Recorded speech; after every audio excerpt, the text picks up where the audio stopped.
Salut les amis, vous êtes-vous déjà sentis seuls, comme si vous étiez les seuls du côté de Dieu?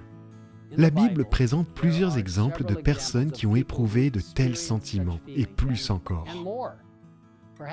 L'un des plus intéressants est peut-être le prophète Élie. Fidèle prophète de Dieu qui a servi pendant une période très décourageante d'apostasie et de rébellion en Israël.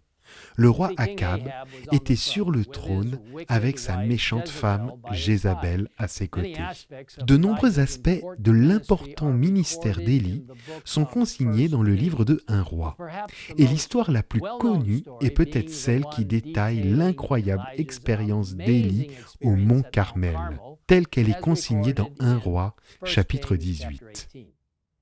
Je suis sûr que vous connaissez l'histoire d'Élie, qui a ordonné à tout Israël de se rassembler au sommet du mont où il serait témoin d'une démonstration miraculeuse de la puissance de Dieu dans l'épreuve de force entre Baal et Yahvé. Toute la journée, les prophètes de Baal ont prié leur faux Dieu, pleurant, criant et se coupant, dans l'espoir que leur dieu de bois consumerait le sacrifice placé sur l'autel, mais en vain. Et puis il y avait Élie, se tenant courageusement seul du côté du vrai Dieu, Yahvé. Le profond livre, Prophètes et Rois, nous en donne une image très claire. Face au roi, au faux prophète, entouré par une foule d'Israélites, Élie apparaît alors. C'est le seul de sa nation qui ose se dresser pour venger l'honneur de son Dieu. Celui que tout le royaume a accablé du poids de la malédiction se trouve maintenant devant cette assemblée, sans défense apparente, en présence du monarque d'Israël, des prophètes de Baal, des hommes de guerre. L'histoire continue avec Élie, qui s'adresse au peuple en criant « Jusqu'à quand aurez-vous un comportement boiteux? Si c'est l'Éternel qui est Dieu, suivez-le. Si c'est Baal, suivez-le. » Le peuple ne répondit rien. Apparemment, personne n'était prêt à se ranger du côté d'Élie pour reconnaître le seul vrai Dieu. Il était seul. Et pourtant, il n'était pas vraiment seul. On nous dit que, au-dessus et autour de lui se déploient les armées protectrices du ciel, les anges qui excellent en force, sans honte, sans frayeur. Le prophète se tient devant la foule, pleinement conscient de la grandeur de la mission qui lui a été confiée pour exécuter l'ordre divin. Enfin, après avoir minutieusement reconstruit l'autel de Dieu, y avoir déposé le sacrifice et l'avoir arrosé 3 fois avec de grandes quantités d'eau, le prophète pria. « Éternel, Dieu d'Abraham, d'Isaac et d'Israël, que l'on sache aujourd'hui que c'est toi qui es Dieu en Israël et que moi, je suis ton serviteur. Et j'ai fait tout cela sur ton ordre.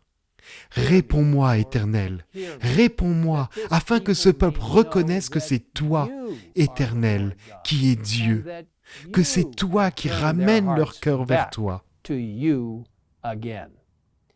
Aussitôt, le feu est descendu du ciel, consumant le sacrifice, le bois, les pierres, la poussière et asséchant l'eau entourant l'autel. La prière d'Élie a été entendue et a été exaucée. Mes amis, avez-vous déjà eu l'impression d'être les seuls du côté du Seigneur? Soyez assurés que, même si cela ne semble pas être le cas, vous n'êtes pas seuls. Dieu est avec vous. Ses anges vous entourent.